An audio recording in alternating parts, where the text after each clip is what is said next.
Cal and Dave. Thank you. Thank you very much for joining us today. This is a very important topic. It's one that adversely impacts the construction industry in every sector. And it's a topic that's often been taboo. And Dave and I use the description, it can no longer be the elephant in the room. We have to confront it. The longer we wait to confront the elephant, the bigger it gets, and the messier it gets, and the harder it is to deal with. Dave, in this space, has been a hero, someone that's partnered closely with labor unions and employers and associations in New England to drive home Building Trades Recovery Week, which has been held every April since 2019. It's been an incredible opportunity. We use the term straight talk because when Dave and I get an opportunity to speak, we like to banter about this topic because we need to break down stigma and let people know that we can talk about it. I'm here today representing a national nonprofit called SAFE Project, Stop the Addiction Fatality Epidemic, and I help them in the workplaces. They also partner on campuses, communities, and for veterans. And Dave Argus, you are an amazing individual. Karis and Karis Glass celebrating 100 years, and that's just incredible. So please just give a quick intro to yourself, my friend. Like was already said, Director of Operations for Karis and Karis Glass, and this is our 100th year.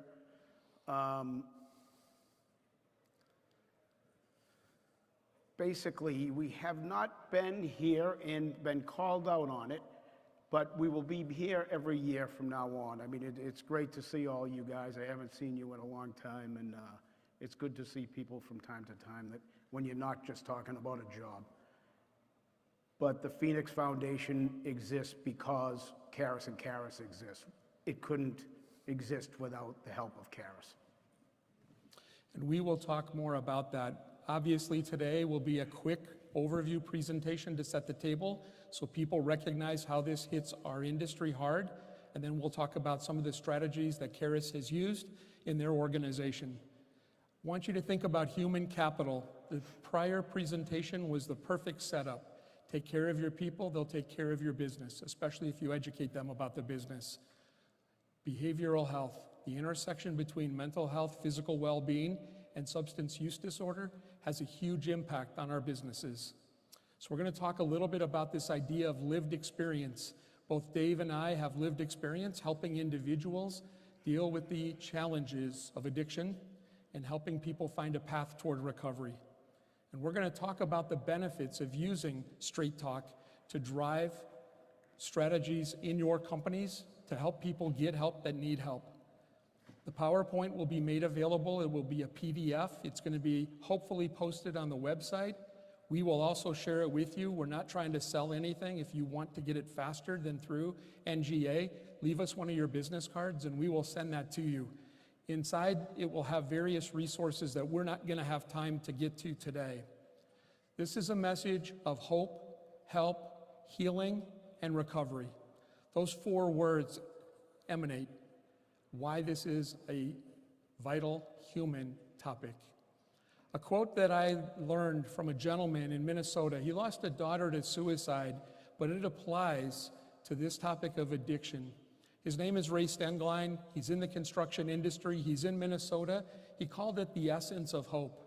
And he says a human can live 4 weeks without food, 4 days without water, 4 minutes without oxygen, but only 4 seconds without hope. Dave and I recognize when people lose hope and that hopelessness sets in, that's when we have problems with substance misuse, substance use disorder, contributing to overdose. This is why this is such an important topic. Dave and I have been partnering for the last 4 years, but it came in earnest when we wrote an article called Waging a Counterattack Against Opioids in the Workplace and at Home. And we spoke before the National AGC with a pharmacist 2.5 years ago, and it was very well received. We'd like you to participate. This is live, anonymous, interactive polling. Please use your phone, scan the QR code, or open a new window, and in that window you can type slido.com. For most of you, the QR code is likely to work very well. But if you need to open a new window in your browser, type Slido, SLIDO.com, and enter that code 2201926. The weird thing about using technology, you have to ask an old school question. By show of hands, how many of you were able to launch the QR code? So we see a large percent. The QR code will be on every subsequent slide that has a polling question. The first question Dave and I wanted to ask, in 1 or 2 words, describe how you're feeling about today's session on addiction, treatment, and recovery. In 1 or 2 words. You're not limited to 1 or 2 words, just it works better in short phrases. 1 or 2 words, but you can use 15, you can use 30. We'd like to capture as many as possible, and we're able to send you a PDF of the polling questions. So already we're seeing some great words. Engaged, important, interested, hopeful, curious, critical conversation, excited, it's about time. National Glass Association and the BEC committee deserve a lot of kudos. This is huge to not have this tucked away as a breakout, but to have this be available for everyone to attend. We have refreshing, highly valued, grateful, awesome, relevant. 5 years ago, I don't think these would have been the words that we've seen. Mental health and substance misuse is top of mind, and a majority of people are looking for us as leaders to share information in our organizations. So that's with 80 participants typing that word cloud. And this captures why this is such an important topic at this time. Post-pandemic, workforce risk has risen. I've been doing this work for over 35 years, and workforce risk continues to accelerate since the pandemic at an unprecedented rate. So I capture it in this word cloud because I think it's important to recognize. Today, the only topics Dave and I are going to talk about will be substance misuse and the overdose topic. But I wanted to give you a snapshot. This is what I do, and I wanted you to know this impacts your workforce, your people, your families, and your business performance. I'm going to share quick 6 data points.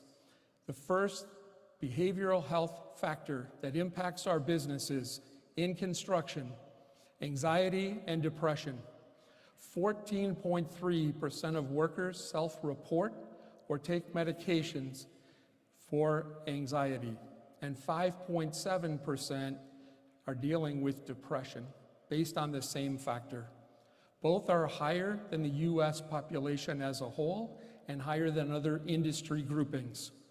The second behavioral health challenge is heavy and binge drinking. I was a risk manager for a hot mix asphalt producer and paving contractor, and when I shared the definition of heavy and binge drinking, I had people questioning me. But the definition is 5 or more drinks in a single setting, multiple times each month.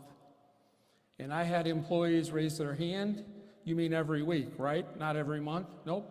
The definition is every month.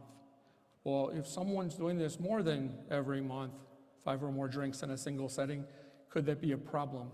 Yes, but it gave us an opportunity in a non-judgmental way to talk about it. So right now, I would tell you in our industry, we've been the second highest after mining. About 1 in 6 workers will be engaged in heavy and binge drinking. A more recent study from the CPWR, Construction Center for Research and Training, highlights 24% of workers in the prior 2 years self-reported heavy and binge drinking. That leads to substance use disorder.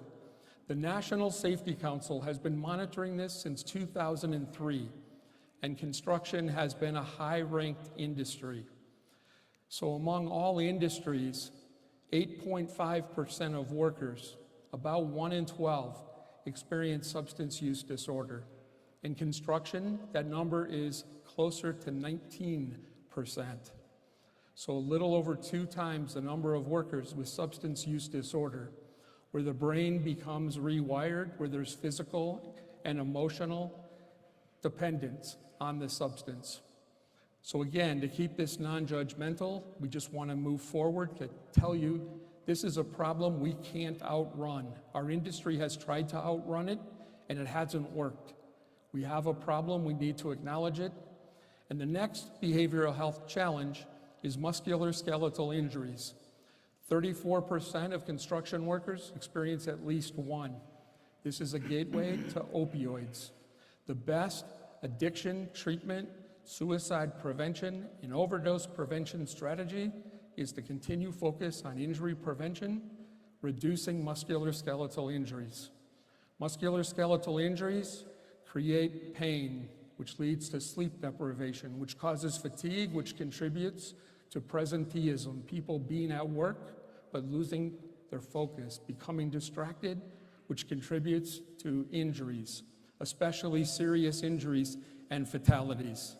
So musculoskeletal disorders, musculoskeletal injuries, very important if we're going to focus on the well-being of our workers.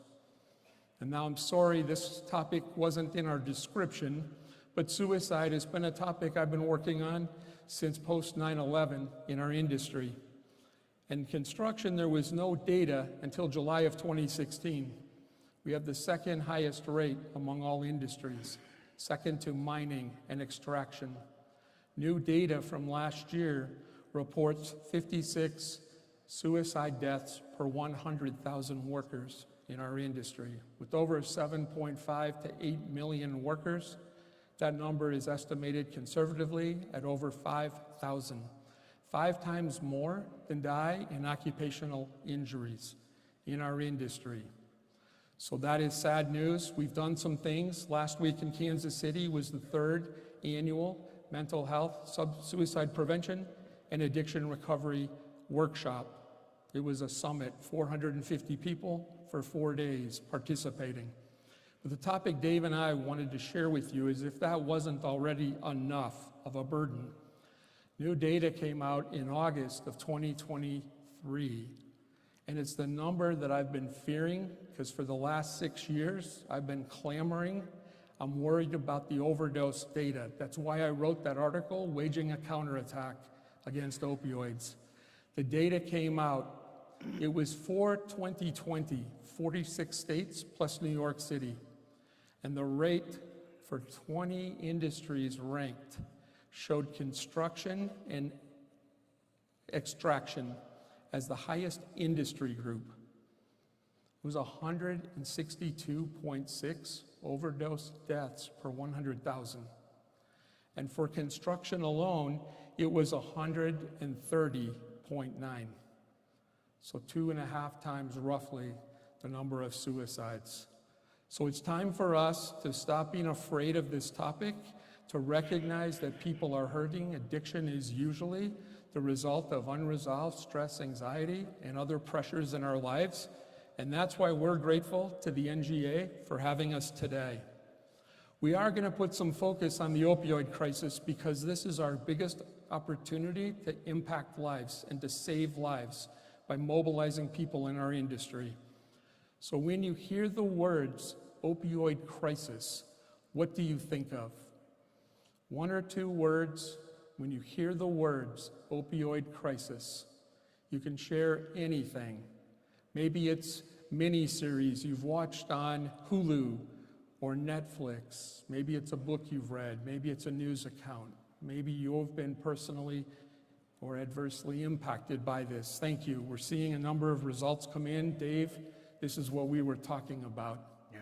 And we are trying to help avoid the pain, and we're trying to avoid the addiction, but misunderstood, overwhelming, prescription drugs, fentanyl, frightening.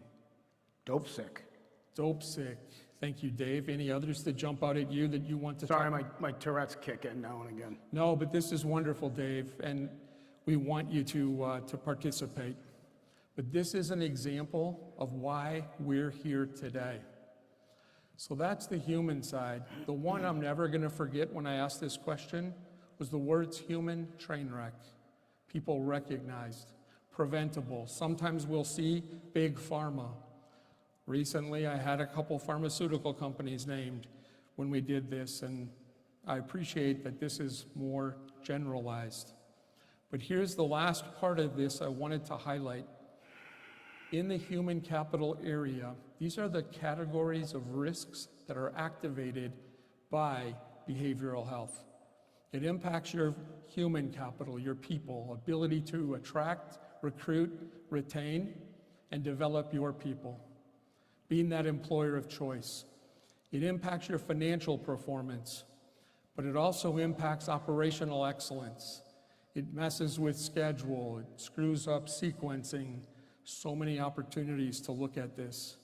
It can have an adverse impact on your insurance and your regulatory environment. It can mess up your relationships with your key stakeholders, customers, agencies, regulators across the board, and then your reputation risk. Dave knows, as an employer that's adopted recovery-friendly workplace strategies, people want to come to work for his organization, to be treated like people, to be treated fairly with respect, and to have an opportunity to rebuild not only their career, but maybe their life. And so we will get to that. But here's the question Dave and I wanted to ask you. Has your organization been impacted by opioids? There's only 3 choices. Yes, it's been confirmed. No, it's suspected, but confirmed. And then unsure or don't know. And a big part of the reason I do this, Dave, I told you we'd see at least 50%, maybe more, unsure, because we don't typically talk about this. So we don't know what are the warning signs, what are the key performance indicators. So thank you for your participation. Thanks for the honesty in how you're responding to the polling questions. I'm going to keep that open for just a minute because I think this is really important. But we have 31% saying yes, it's been confirmed. 12% are suspecting it. And then 57, almost 60% are unsure.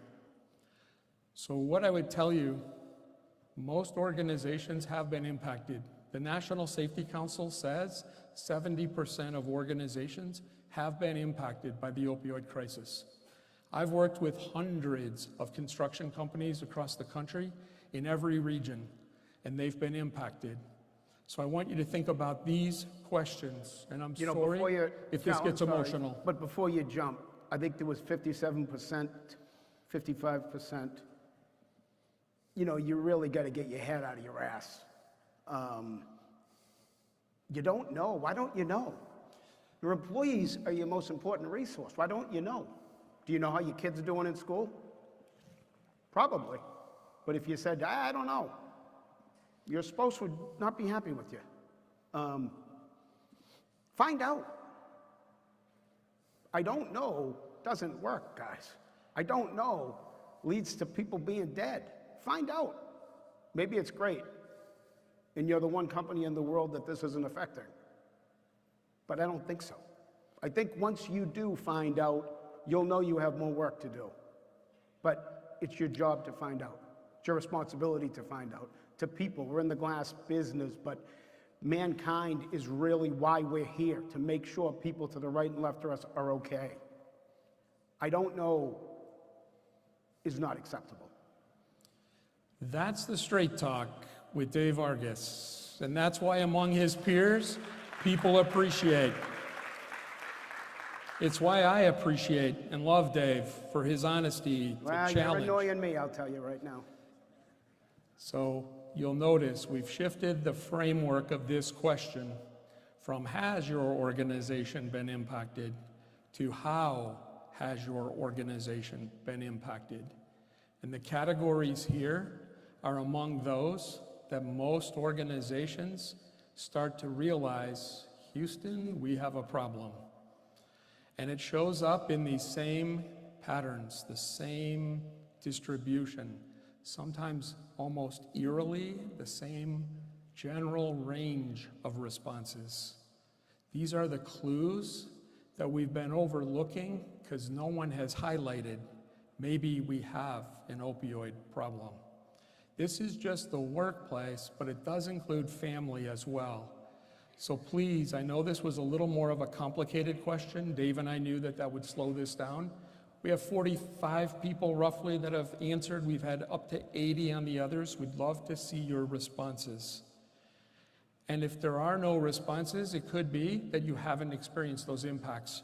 To keep the screen simple, we didn't list that as an option, but by default, 81% of you have identified lost productivity. 63% addiction by employee or family members. That speaks volumes to me and Dave. That number, thank you for your honesty. It's hard to admit that, but that's what Dave and I are saying. This is prevalent in our industry. We have to help. Incidents relating to safety, work comp, property damage, equipment damage, and even theft, right there, hovering at 40%. One that's often overlooked is the 30% delays in return to work after injuries, delays after surgery, leading gateways for opioid prescriptions. And then overdose deaths, 30%, without me even asking, has your company experienced the loss of a family member? 30%. If you look around the room and you see how many people are here, 1 in 3 roughly have experienced that in your companies. That points to why this is a challenge. Here's something that frustrates a lot of us in our industry when we think about workforce development, the time and effort we're spending to build a competitive advantage, building a pipeline to bring new people into the industry. Between 1999 and 2015, 43% of the lack of available males in the workplace were attributable to the opioid pandemic, the opioid crisis. 50% of males that were otherwise eligible to work but not actively seeking work were out because of opioids. 25% for women. So Dave and I know we can't cover everything. I want to get to the questions of asking him, but we wanted you to realize this impacts productivity, quality, risk, and safety, PQRS. I talked about behavioral health and human capital risk management. I mentioned this already with the National Safety Council. 70% of organizations have been impacted, but what you'll find, 70% of people with substance use disorder are engaged in the workforce. So they're already here. What if we made pathways to hire more? The individuals in long-term recovery face some of the steepest discrimination in terms of being rehired because of that addiction. And Dave will share with you some of the results that his company has had. We've also had 21 consecutive years of rising drug tests, and in our industry, it's not just been legal and medicinal marijuana. It's also been coke, methamphetamine, combined with opioids. Most drug testing panels don't test for opioids because there's natural, there's synthetic, there's semi-synthetic. These analogs, they're not all detected. Fentanyl, one of the biggest drugs, most of our panels haven't changed since the emergence of that drug. You know, I've had guys come in to me and say, Dave, I screwed up. I shot up this weekend. I'd say, okay, we'd do the drug test, we'd sit down, we'd talk to him, we'd ask him what his plan was, and the drug test would come back and he was clean. So, obviously he shot up with fentanyl, and he survived. And I said, you know, you didn't do heroin, you did fentanyl. And he would be so upset with the dealer. Son of a bitch told me this time it really was heroin. You really can't trust dealers. But they don't even know what they're taking half the time. And fentanyl doesn't show up unless you test for fentanyl. So that's kind of when we realized you almost can't get heroin anymore in Boston. They don't make enough money on it, so they just bring in fentanyl. And in the US, especially post-pandemic, any street drug, 70+% likelihood that it's counterfeit and contaminated with fentanyl. Very lethal. One dose can kill. When I do things in schools and I do things with athletes, I talk about fentakill because it's that lethal. So the thing that we wanted to highlight for you, and it's why we highlighted it in yellow, for 10 consecutive years, the number of occupational fatalities from unintentional overdose of non-medical alcohol and substances has been a factor. It's now 9.5% of all occupational fatalities. That's not unique to construction, but the other data points that we might have a bigger issue than other industries. So that was the business case, wanting you to realize. Again, if you want the slide deck, we'll be happy to share it with you. We're not going to go through each of these points, but just to share with you company, organizational, project implications, the consequences of substance misuse. But Dave and I want to shift from your business to your people and to your families. There is a human consequence of substance misuse and substance use disorder. And these were things that we wanted to highlight because we see people with addiction as people. We see people needing dignity. A lot of people in our industry will tell you that they didn't seek out addiction, it found them. Those three leading gateways for addiction: prescriptions for on and off the job injuries, surgery. 9.6% of people who have surgery end up with persistent opioid use. And the third will shock you. It's leftover pills, 3 billion per year in our country. We have about 4% of the population and over 80% of the opioids and 99% of hydrocodone. Houston, there's a problem with society. We have to be the best advocates for our family with medical procedures, dental procedures, and if you're having surgery, ask and demand, are there alternatives to opioids for better pain management? I've had over 100 construction workers tell me their addiction, their child's or grandchild's, came just from wisdom teeth. That's just one example. So we wanted you to see what those human consequences are. Now we're going to move to 2 questions, and I'm going to interview Dave with some questions. But this is the question, I have personal experience with substance misuse or substance use disorder, SUD, substance use disorder. We're asking you a candid question, I promise. This is anonymous, it's confidential, there's no way to pair you. Dave and I have done this presentation. We had as much as 60% of people saying yes, that they did experience it in one form or another. We didn't know what to expect today. Right now we've got about 45 people who've responded. We want to give this just a moment. And Dave, hopefully you're seeing these responses. If there's anything you want to jump in on, please do. Well, we had 80 some odd people, and then when I started with my tirade, the next one, we only had 50 people, so I'm just going to kind of shut up. Great self-awareness, Dave. 77 people, 51 within my birth family or extended family, 36 with a neighbor, 27 coworker. Only 24% said no. 76% of us. In the US population, 46 million will identify as being a person in recovery impacted by substance use disorder. Alcohol, 225 to 240 annual deaths. 112,000 overdose deaths in the most recent calendar year. Our nation, our society, our communities, our workplaces can do better. And so we just wanted to highlight the question for you is the behavioral health challenge you're most concerned about in your organization. And we've listed these factors here. I love what our industry has done with suicide prevention, but this is also a pressing concern. Suicide is the effect of unresolved substance use disorder, grief, and other stressors. And appreciate your honesty. Right now, we're hovering about 3/4 to 80% stress, anxiety, depression.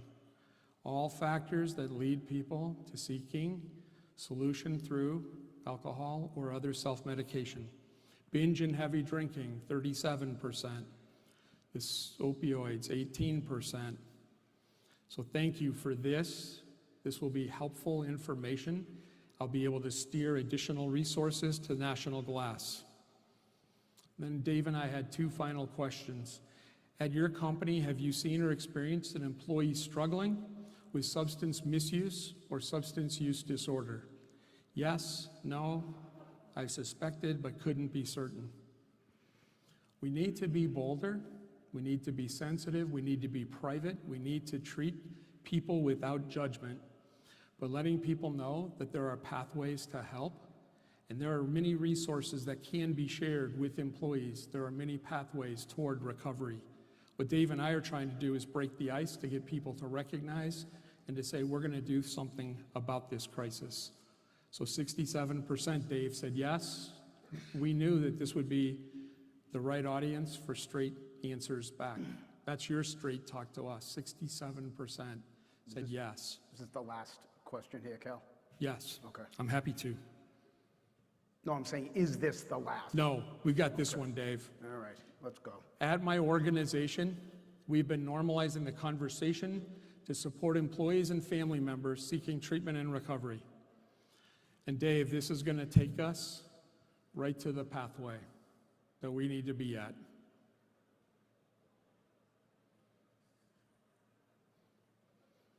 And I'm pausing because I want to see the responses. I know this was a complicated question, but we only have 30 people responding. This would be very meaningful to get a full picture. If you haven't voted, please do. 5 years ago, we started seeing people say only after drug tests. That was the number one answer. Today, we're getting a more blended response.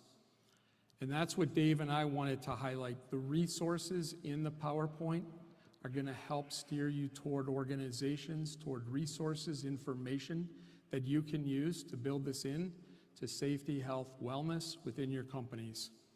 Dave, 53% group health benefit plans, making referrals to the EAP, and then 20% after a drug test.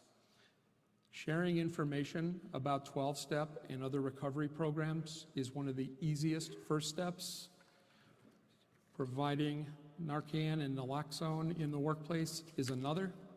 It's a great way to teach people how to protect their families. Doing toolbox talks on each of these topics is really important. Bottom line, traditional methods don't work. We built this in here, not that we were going to talk about it, but to let you know, programs like what Karis has done will be the most important. So a couple of bridges here were a definition of recovery. It doesn't use words like addict. It doesn't talk about addiction. It talks about health, wellness. It doesn't say anything about sobriety.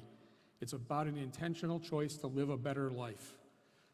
But what's powerful, the program that Dave built preserved what's called recovery capital. Having a job gives people dignity, gives people purpose, gives people money so they can survive. This idea of recovery capital is critical, and why Dave is such an important leader. 3 years ago, Engineering News Record was looking for me to help them identify leaders in our industry who'd made a difference. These pictures show several. You've got the gentleman in the blue jacket. Obviously, you see Dave in the white shirt. The gentleman in the blue jacket is a vice president for the iron workers. You've got the next gentleman, Tom Gunning, from the Building Trades Employers Association in Boston.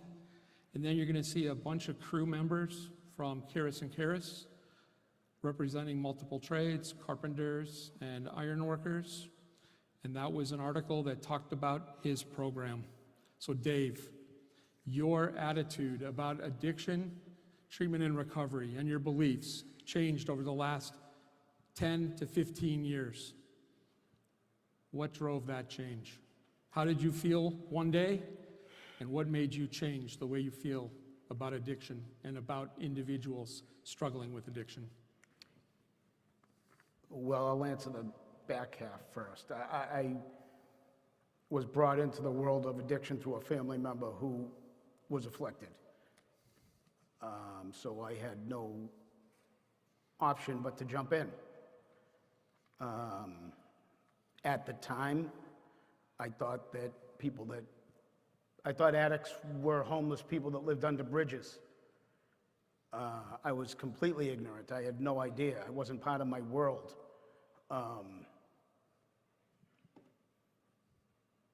Since then, I've turned 180 degrees. I personally think that we don't understand addiction.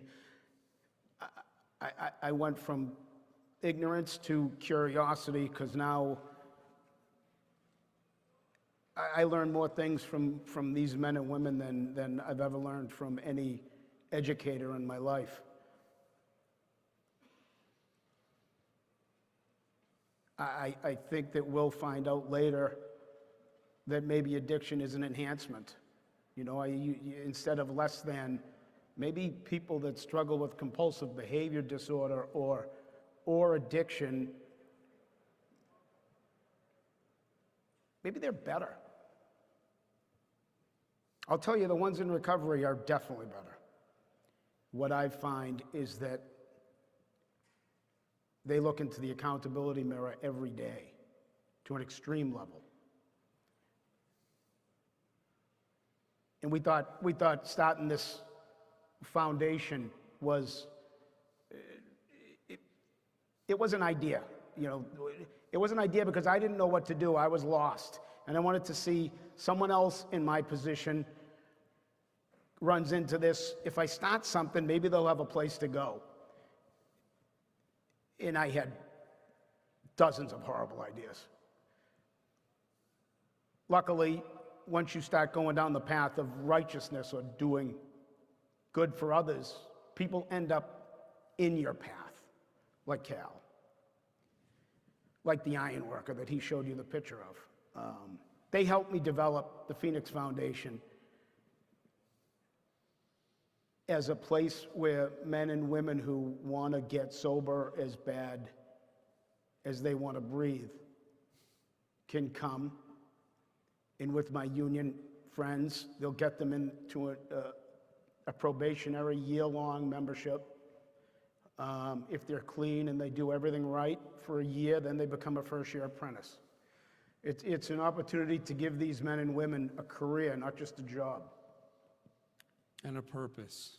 And a well, future. it's more than just a job, because these young people have been hurt. They feel less than. So what we do is we teach them to look people in the eye and that they're not more important than anyone, and nobody else is more important than them. They caught on quick and quickly changed the culture of Caris and Caris, whereas all us normal people, that's a stretch too, we're now helping each other. To go on a job as an 18-year-old ironworker, first-year apprentice is pretty intimidating. Not to these kids. They've survived. They've been through hell.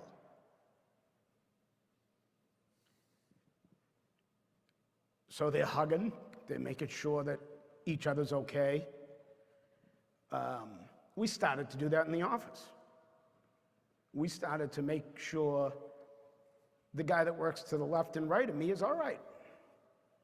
Hey, it's Friday, I'm taking off. Are you good? Do you need a hand with anything? That's so contagious. And it's investing. It's individuals investing in each other. It's caring about one another. It's being more than just an employee and an employer. You spend so much time with the people you work with. Why not love them? Why do we gotta wait and see if we fall in love with people? Just fucking love them. And if they piss you off, then you don't. So it's about caring about people. Now, the opposite of addiction isn't sobriety. The opposite of addiction is connection. So that's what we do, is we connect. What addiction does is it breaks every connective bond you have. So we re-put them in. We give these guys, we don't do anything but give these guys a platform to shine, and they have. Dave, when I met you and you started sharing, remember I asked your permission, can I share with others? They're gonna ask me, aren't you worried about the impact on your workers' comp experience mod, hiring people from recovery, teaching them the trades, and aren't you worried about your liability insurance? Yeah. Want to tell the folks what your answer was to me? And I thought you were an idiot. No, I didn't ever think you were an idiot. You know, we get that a lot, and when you look at, I think Cal had said quite a few times, other than mining, the construction industry is afflicted with addiction more than any other industry out there. So what does an idiot like me do? He brings addicts that have nothing to do with construction into construction. And yeah, I have to sit down with insurance companies, and we have to go through risk management. But to tell you the truth, we have 18 men and women right now that are in this program, and you don't worry about them. You don't worry about a heroin addict, because if they're going to relapse, you're not going to see them. You're not going to see them. They're going to be gone for a week. They're going to, whatever. You're not going to see them. It's, again, the normal people, right? The people in recovery, they're working. They're not out Friday, Saturday night. You know, Timmy, maybe Thursday night with you, I don't know. So you, it's the normal people that are hungover. They're not drinking at work, but they're hungover. We all know we work on the leading edge of every building. We work in the danger zone of every building. So if somebody doesn't have their wherewithal about them, it doesn't matter if you're an addict or you're a normal person. If you're not in the right mindset, you're a liability to yourself and the people you're working with. So not only are the addicts in recovery employed by Caris not a problem, they help with the problem. And I don't know how, but they do. Because they'll stop their partner and say, hey, check in, what's up? That person will say, oh, geez. You know, nah, I got in a big fight with the wife this morning. Wasn't thinking, sorry about that. They have a different sense.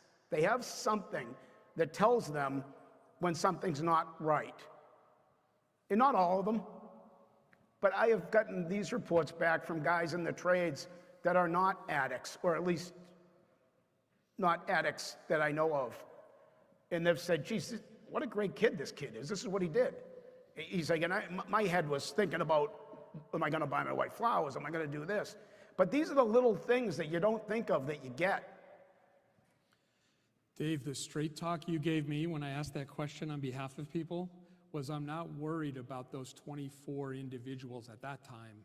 I'm worried about everyone else. Those 24 have examined their life. They've dealt with their challenges. It's the others that haven't confronted what's concerning them. These 24 are like angels guiding others. And that spoke to me, and I just loved it. And Dave, I think it's important to recognize in this time, your performance metrics with insurance, with risk management, actually improved. They didn't get worse. We didn't have time to bring some of those statistics. Correct, the mod rate did get lower.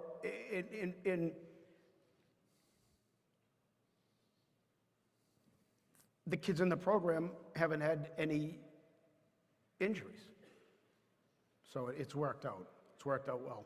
Dave, the second question after that people ask a lot, what happens when someone does return to active use and might fail a drug test? Well, how do you handle that? Is that a second chance? Is that a last chance? Tell the audience what you've told me for the last 5 years. It's the same as, there's not an amount of chances.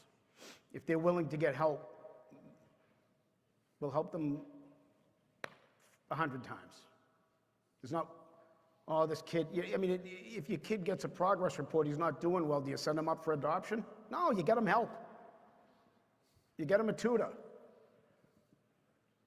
We talk about relapse a lot because it's a relapsing disease, it's a chronically relapsing disease, and that relapse a lot of times can happen without even taking a drug. And we'll talk about it, and they'll talk about it.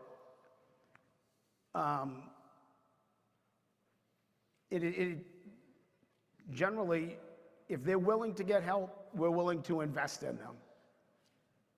that spoke volumes, this comment about if your child doesn't do well at school, we don't put them up for adoption. That hit home, and I've seen that impact a lot of people. Maybe we should have with one of them, but So we know our time is limited. We did want to give you some of the top takeaways that we've been seeing in other presentations today. First, I want to thank Dave Cal, could I do and this Karis. poem? Yeah, I'm going to ask if we can I'll run through this, and then Dave has a poem that he was given by a father of an individual who's participated in this program and who's now been sober and on the right path for 7 years, if I'm recalling, Yep. Dave. So we have to address the elephant in the room, in the workplace, in our homes, job sites. We need to commit to breaking down stigma. 3 V's of leaders: being visible, vocal, and vulnerable. And if you share your concerns about your people, this caring culture, Dave calls it love, people will respond, they'll lean in. Learn about resources from your employee benefits program, from your EAP, but also from community-based groups, nonprofits, social service organizations. Very, very important. Provide employee training. Don't just ask people to raise their hand and say, hey, I need help. Make it available to everyone. Educate them about the warning signs. Teach them about recovery. Share information about 12-step and other recovery processes. Make it so there is no stigma. Let people know that help is available. Educate employees and families about the risks of fentanyl. And lastly, evaluate naloxone or Narcan on job sites. We're just going to go a minute, let Dave share this story. We thought this would be a perfect anchor. Dave, it's all yours. Thank you. Thank you.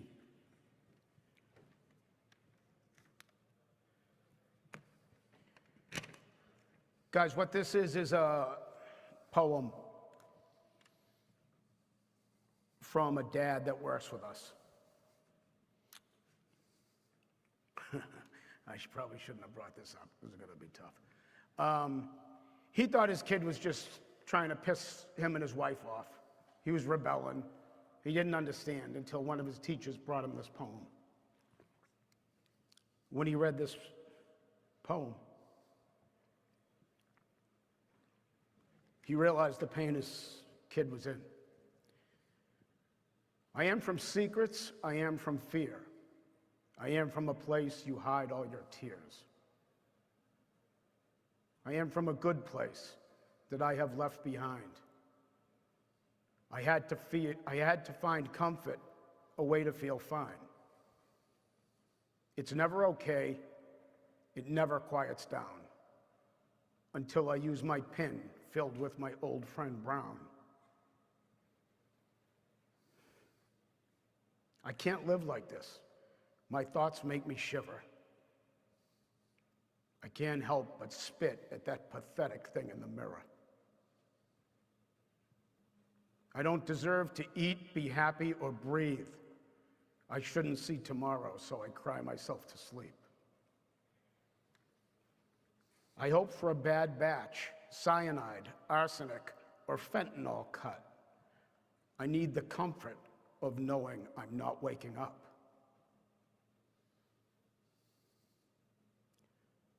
That's the pain the child was in.